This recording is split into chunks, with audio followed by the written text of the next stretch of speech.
로마서 5장 12절부터 21절 말씀을 교독하겠습니다. 로마서의 말씀을 지금 8번째 오늘 설교드리고 있고, 자, 지금까지 했던 로마서의 말씀이 오늘 5장 12절에서 21절에서 한번 이렇게 정리가 되는 말씀이에요. 그 말씀에 이제 결론을 하는 거죠. 그러면 이제 했던 얘기를 조금 짚어봐야 되겠죠. 바울이 로마에 있는 교회를 가고 싶은데 못 가니까 편지를 썼어요. 왜 가고 싶었냐? 복음을 전하기 위해서. 복음을 왜 믿는 사람에게 전하느냐? 복음을 믿는 사람에게 전하는 이유는 믿는다 하지만 복음을 제대로 모르고 믿고 있는 거예요. 그래서 그들이 믿음이 흔들립니다. 믿음이 견고하지 못해요. 믿음의 열매가 없어요. 그래서 바울이 가서 복음을 다시 전하고 그 믿음을 굳건히 세워주고 믿음의 열매를 맺게 하기 위해서 가고 싶어 했던 거죠. 그러면 사람들이 가지고 있는 문제는 도대체 뭐냐? 왜 그런 문제가 생길까? 그것은 하나님을 마음에 두기 싫어하는 속성들이 있기 때문에 그렇습니다. 그런데 이런 얘기를 하니까 유대인들이 우리는 아니에요. 우리는 율법이 있거든요. 그랬어요. 이거는 하나님을 마음에 두기 싫어하는 것은 이방인의 문제다. 그랬더니 사도 바울이 아니라고 그랬어요. 유대인도 마찬가지다. 유대인도 하나님의 마음에 두기 싫어하고 유대인도 똑같이 죄인이다. 이렇게 얘기했더니 유대인이 또 항변합니다. 무슨 말씀이에요? 우리는 율법도 있고요. 우리는 할례도 받았습니다. 그러니까 우리는 하나님의 백성입니다. 이렇게 얘기를 했어요. 그랬더니 바울이 얘기합니다. 율법의 행위로 의롭다함을 받는 게 아니다. 할례를 행한 몸에 난 상처로 의롭다는 징표를 받는 게 아니다. 사람은 누구나 다 죄인인데 그 죄인된 사람은 의롭게 되는 방법이 딱 하나밖에 없다. 그거는 하나님께서 우리를 의롭다고 여겨주시면 되는 거다. 그래서 이걸 은혜라고 그랬어요. 왜냐하면 죄가 없어지는 건 아니거든요. 죄가 없어지는 게 아닌데 죄를 덮어주세요. 뭘로 덮어주세요? 십자가로 덮어주세요. 그래서 내가 죄인인데 하나님 앞에 가잖아요. 그러면 내가 죄인인데 하나님 앞에 가는데 내 앞에 누가 있냐면 예수님이 계신 거예요. 하나님이 나를 보는데 내 죄를 보는 게 아니라 앞에 계신 예수님을 보고 그래 너 죄 없다고 인정해 줄게. 그리고 하늘나라 들어와라. 이렇게 얘기하는 거거든요. 그래서 기독교는 구원의 종교다라고 얘기하는 겁니다. 기독교는 기복의 종교가 아니라 구원의 종교예요. 어떻게 구원받느냐? 그것은 우리가 의로워져서 구원받습니다. 어떻게 의로워질 수 있느냐? 그것은 내 행위나 내 노력으로 하는 것이 아니고 내가 할례를 행함으로 되는 것도 아니고 그건 내가 믿음으로 하나님이 주신 은혜를 받아들이면 되는 거다. 하나님 주시는 은혜는 뭐냐? 예수 그리스도, 당신의 아들, 하나님의 독생 되시는 예수 그리스도를 우리를 위하여 이 땅에 보내주셔서 예수님이 우리의 죄를 속하는 대속제물로 대표로 십자가에서 못 박혀 죽으심으로 우리의 죄를 사하는 대속제물이 되셨다. 그걸 믿음으로 아멘으로 받아들이면 구원받는 자가 되는 거다. 그러면 하나님이 의롭다고 여겨주신다. 이렇게 얘기를 하는 거예요. 그게 이제 바울이 지금까지 얘기했던 거죠. 바울이 얘기하는 바는 하나님이 우리에게 은혜를 줬어요. 은사를 줬어요. 다시 말하면 선물을 줬어요. 그거는 예수 그리스도를 통한 구원의 은혜를 줬어요. 그건 선물이죠. 우리가 행위로 받은 것이 아니기 때문에 공짜로 받은 거기 때문에 선물인데 하나님이 우리에게 주신 선물을 어떻게 받아서 내 것으로 만드느냐? 그건 믿음이라고 그랬어요. 믿음으로 받아야 된다. 근데 믿음이라는 게 뭘까요? 라고 얘기했죠. 지난번에 확신이냐? 신념이냐? 그게 아니고 믿음은 하나님 그분에 대한 확신을 얘기합니다. 하나님 그분을 믿는 거예요. 하나님께서 아브라함에게 내가 너에게 큰 민족을 이루게 해주겠다. 그랬을 때 하나님이 하신 말씀을 믿었다는 얘기는 다시 말하면 그 말씀을 하신 그 하나님이 그것을 이루실 것을 믿는 거예요. 그러니까 하나님이 믿을만 하지 못하면 말을 못 믿어요. 그렇죠? 사람과의 관계도 그렇습니다. 내가 만나는 사람 중에 아무리 저 사람은 믿을만 하지 못해 그러면 진실을 말해도 안 믿으려고 그래요. 믿게 된다는 것은 그것을 말하는 그 사람에 대한 믿음의 원초거든요. 하나님께서 예수님을 이 땅에 보내시면서 내가 나의 아들을 통해서 너의 죄를 사해 줄게 이랬을 때 이것을 하나님이라면 그 일을 하실 수 있는 분이고 하나님이 말씀했으니까 그대로 된 거다라고 하고 믿는 것이 이게 믿음이에요. 아브라함에게 하나님께서 내 독자 이삭을 내게 갖다 바쳐봐라 그랬을 때 아브라함이 그 독자 이삭을 하나님께 제물로 바치려고 했던 것은 히브리서 말씀대로 하나님은 죽은 자도 살리실 줄로 믿었기 때문이다라고 얘기하죠.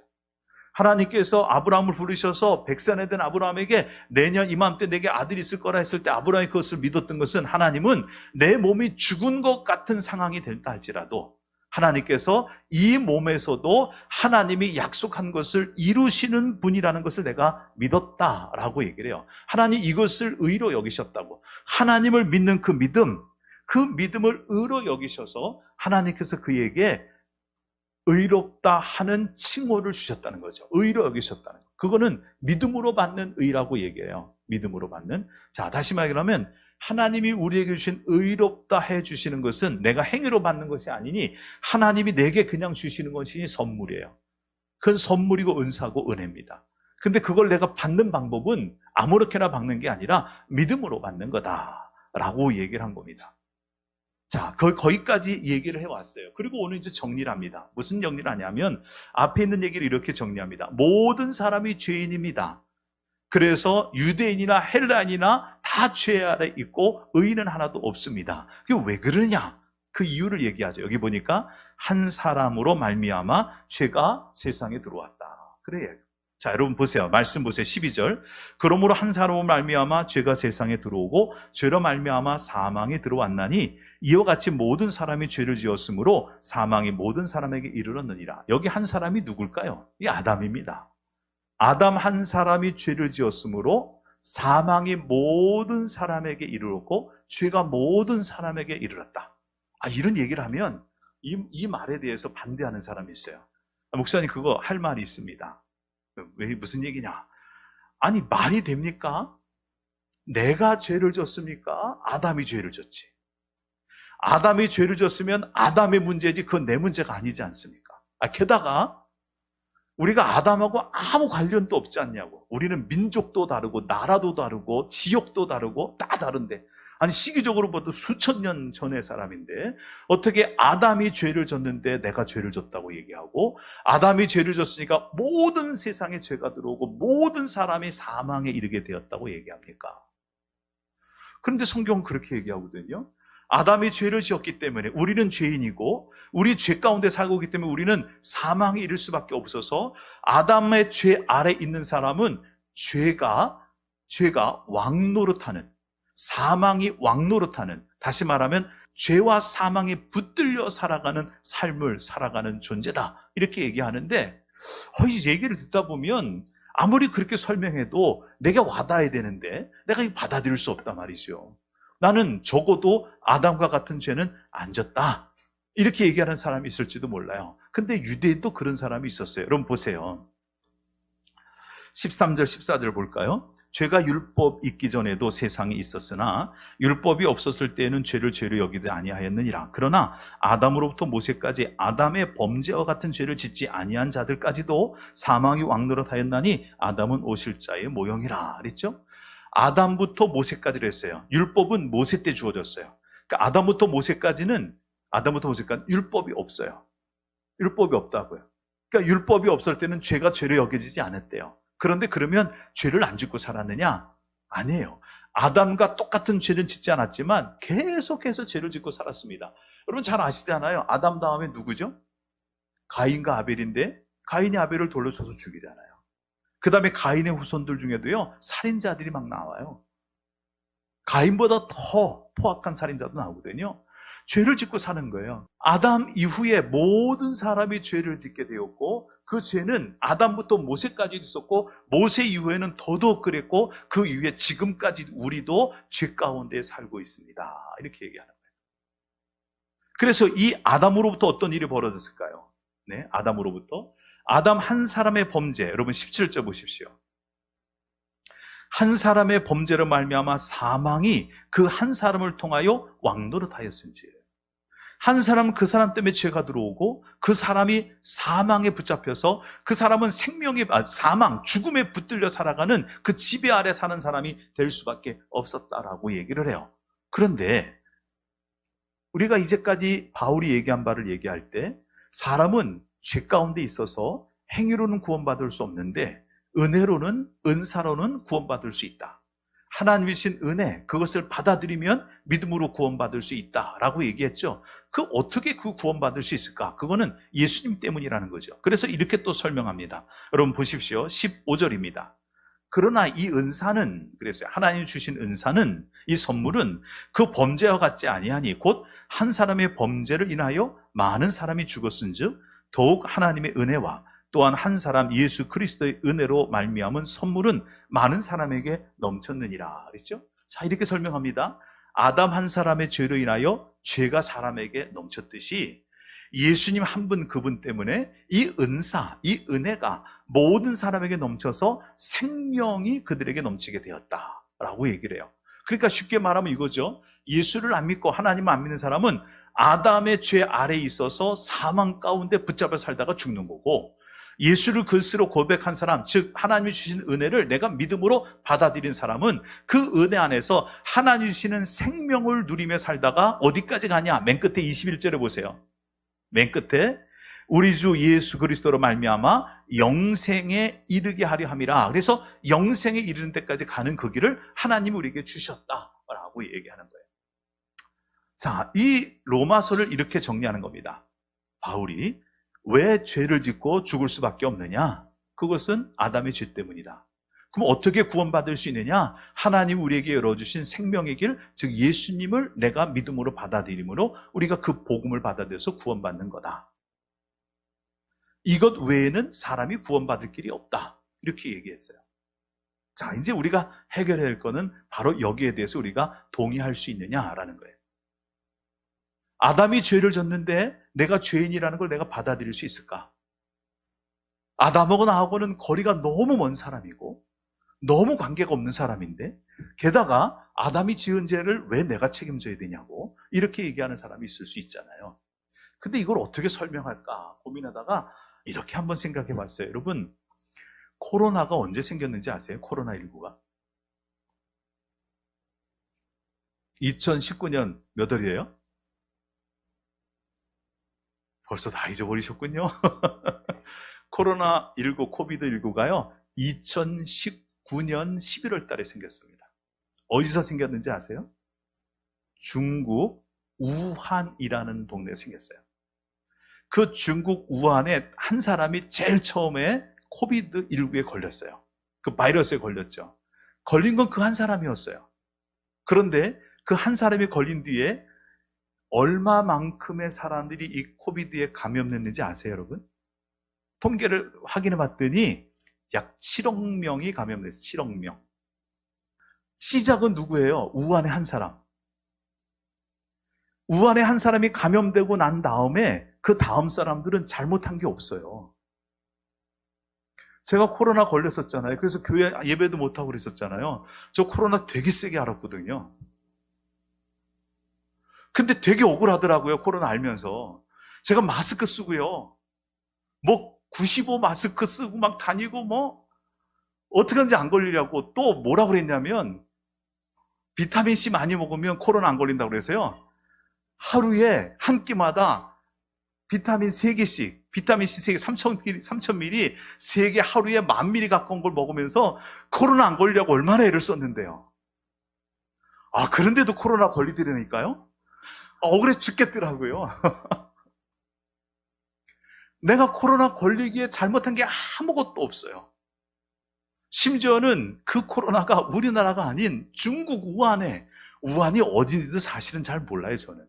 근데 거기서 한 사람 걸린 그것 때문에 온 세계가 코로나의 공포에 떨었어요. 근데 그 코로나 공포가 아직도 안 끝났습니다. 어제 뉴스를 보니까 이탈리아에서는요, 코비드가 변종이 다시 유행하기 시작해서 다시 마스크 쓰기 시작했대요. 아직도 끝난 일이 아니에요. 근데 시작은 누구예요? 우한의 한 사람. 아담이 꼭 그런 역할을 한 거예요. 아담이. 저는 이렇게 비유를 할 수 있을 것 같아요. 아담이 어떤 일을 했냐면, 아담이 죽음의 문, 사망의 문, 죄의 문을 한짝만 열어놓은 거예요. 아담이 말이죠, 하나님께 불순종하면서 죄의 문을 딱 열어놨어요. 사망의 문을 딱 열어놨어요. 문을 여니까 눈에 보이지 않는 죄라는 놈이 슬금슬금 기어나와요. 문을 열어놓으니까 사망이라는 것이 슬슬슬 기어 나와서 우리가 느끼지 못하게 우리 안에 붙들어서 우리를 사망에서 지배하고 있는 거예요. 그러니까 이 상태에서 사는 사람은 누구나 다 죄 아래 있고 누구나 다 사망 아래 있는 거예요. 마치 뭐와 같으냐면, 여러분 군대 가면 훈련소 갈 때 훈련소 들어가는 신병들이 훈련소를 들어가기 싫어하는, 아주 싫어하는 이유 중에 하나가 있어요. 거기서 받는 훈련 중에 그것만 안 받으면 좋겠다는 훈련이 있어요. 그게 뭐냐면 화생방 훈련이거든요. 근데 화생방 훈련할 때 있잖아요. 거기다 이제 가스를 켜놓고 불 집어넣어요. 사람들을 딱 집어넣어요. 그 처음에는요, 방독면 쓰고 들어갑니다. 방독면 다 쓰고 들어가서 이게 가스가 들어오는지 안 확인하고 그러고 있어요. 그러면 아무렇지도 않거든요. 근데 그 다음에가 문제예요. 조교들이 방독면 벗어 그런다고요. 그럼 방독면을 딱 벗는 순간 이게 가스가 들어오는데 눈도 따갑지, 코도 맵지, 막 기침 나고 콧물 나고 그런 상태에서 말이죠, 군가를 또 시키네. 군가. 그러니까 호흡이 들락날락 하잖아요. 그 상태가 되면 아이들이 거길 안 뛰쳐나가는 게 비정상일 정도로. 그런데 또 뛰쳐나가면 또 기합을 받는다 그러니까 그냥 훈련병들이 서로 이렇게 손을 이렇게 부여잡고요, 서로 못 나가게 하려고 그러고 노래 부르고 나오는 거예요. 그 화생방. 근데 화생방 들어가는 그 방이 문이 하나예요. 문이 하나. 그 문에 딱 들어가고 그 문만 딱 닫아버리면요, 가스 한쪽으로 펴놓으면 그냥 그 가스 다 마시는 거예요. 아담이 꼭 그런 일을 한 거예요. 문을 한쪽을 열었어요. 사망의 가스, 죄의 가스가 들어오도록. 그래서 모든 인류가 그 영향 아래서 죽어가게 만드는 거예요. 그게 나한테 오는지도 모르게, 코비드가 나한테 오는지도 모르게 그렇게 된 거예요. 근데 하나님께서 보니까 이대로 놔두면 다 죽는 거예요. 이대로 놔두면 다 멸망이고 다 심판이에요. 하나님께서 불쌍히 여기셔서, 우리 국리를 여기셔서 이들을 어떻게 구원할 수 있을까? 이들을 어떻게 죽지 않고 생명을 누리게 할 수 있을까 생각하다가 하나님이 다시 한 길을 여셨어요. 그 예수님이 보내신 거죠. 예수님이 보내셔서 십자가에서 피 흘려 죽게 하심으로, 죄를 대속하게 하심으로 우리의 죄를 사해 주시고 우리의 죄를 씻어 주시고 우리의 죄를 가려 주시고 우리를 살게 해주셨어요. 그건 또 어떻게 비교할 수 있느냐? 이런 거랑 비교할 수 있어요.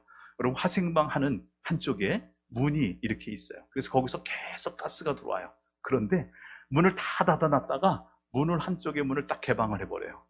그러면 어떻게 돼요? 신선한 가스가 들어오면 글로 쭉 나가면, 화생방에 들어왔던 사람들이 그 반대편 문으로 나가면 다 살잖아요. 하나님이 꼭 그런 일을 하신 거예요. 모든 한 사람이 그냥 있으면 죄 아래 있게 만들었는데, 이게 죄가 너무나 세상 사람들을 붙잡고 다 사로잡고 있으니 여기서 헤어날 방법이 인간 스스로는 없으니, 그럼 하나님이 스스로 방법을 만들어보자. 어떻게? 이 죄로 가득 찬 세상에 한쪽에 예수 그리스도의 십자가를 세워서 거기 문을 열어놓으셨어요. 그래서 일로 나가기만 하면, 사망 가운데 있던 사람이 예수님의 십자가 그 길을 통해서 나가기만 하면 다 구원받을 수 있도록 하나님 만들어주셨는데, 이 문을 만드는 건 사람이 할 수 있는 일이 아니니 하나님께서 선물로 주신 거예요.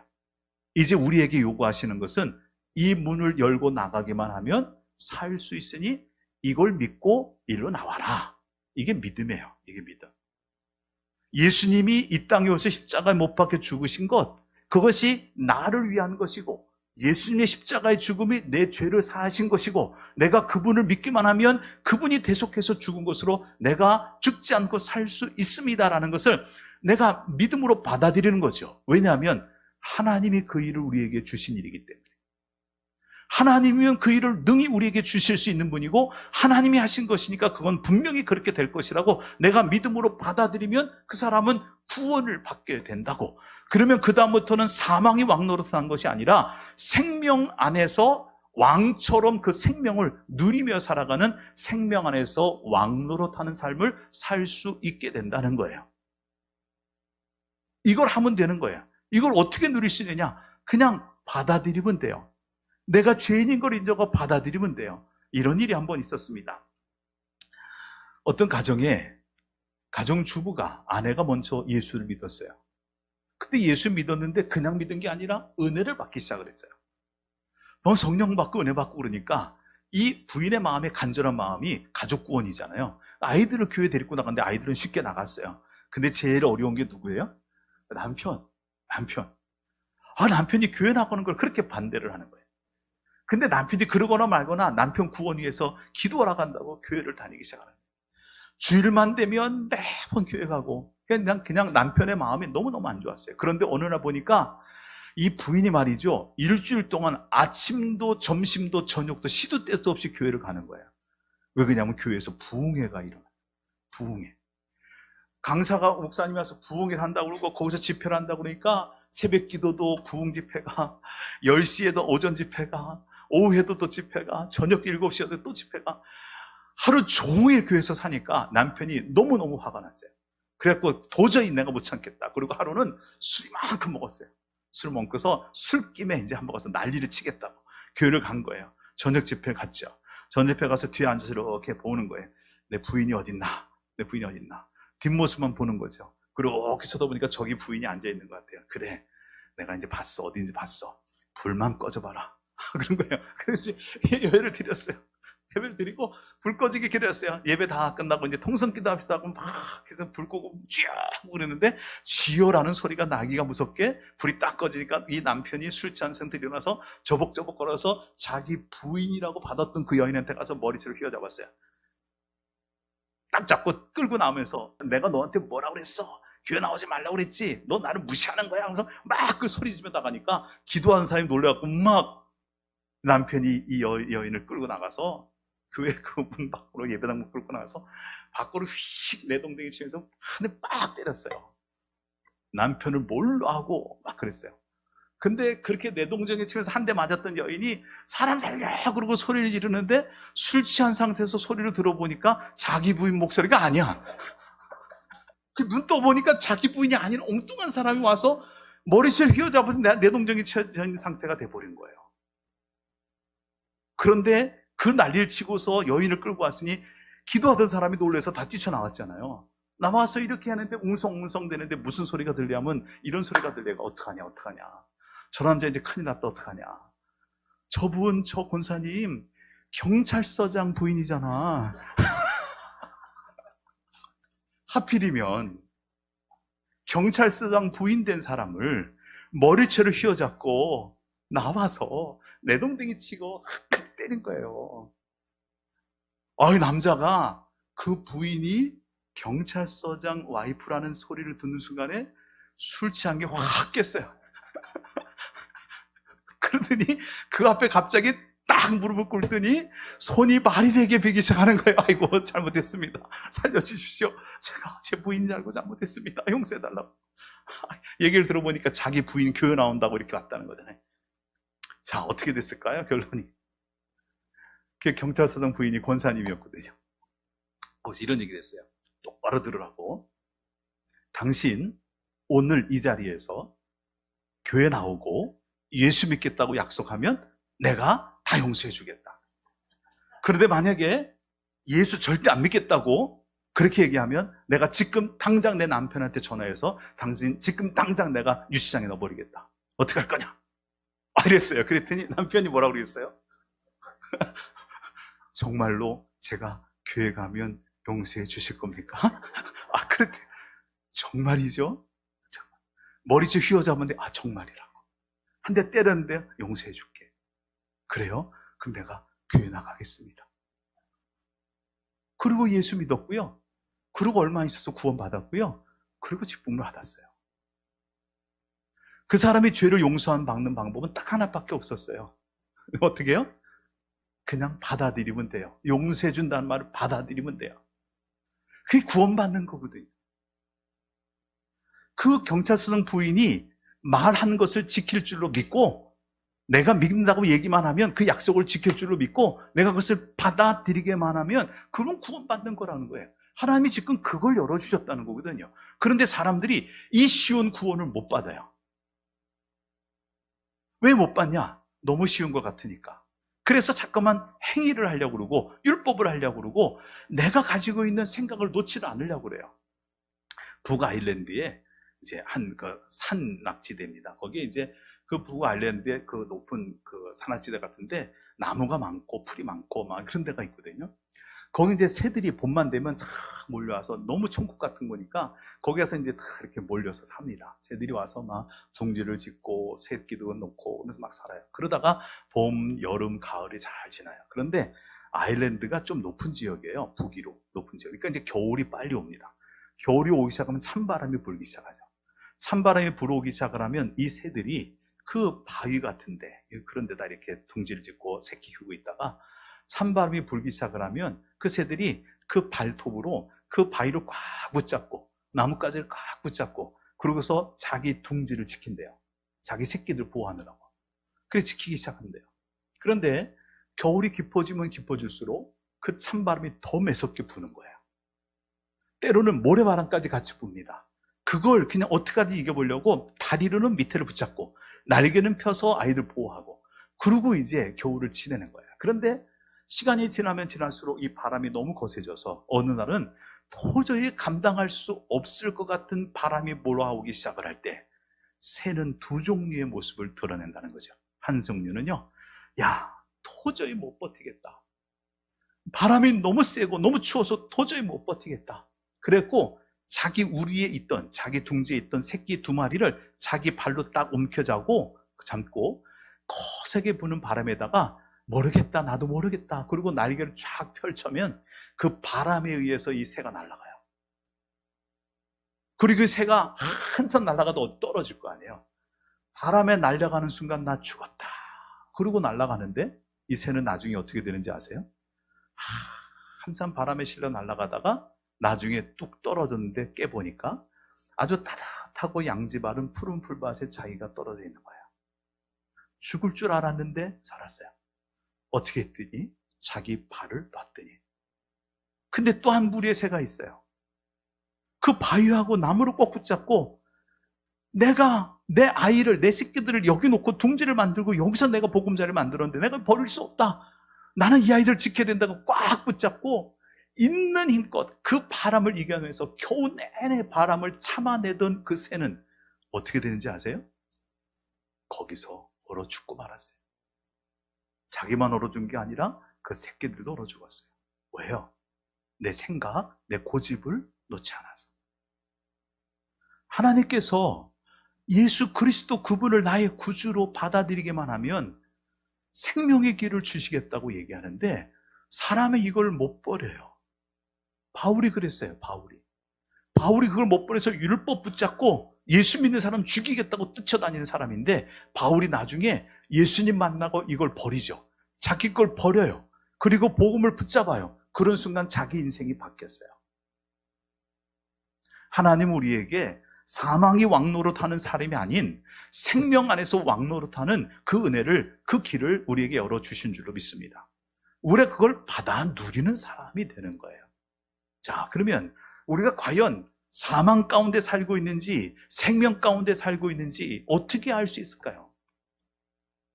바울을 보면 우리가 알 수 있는데 바울이 사망 가운데 살고 있을 때는요 율법주의적이었어요.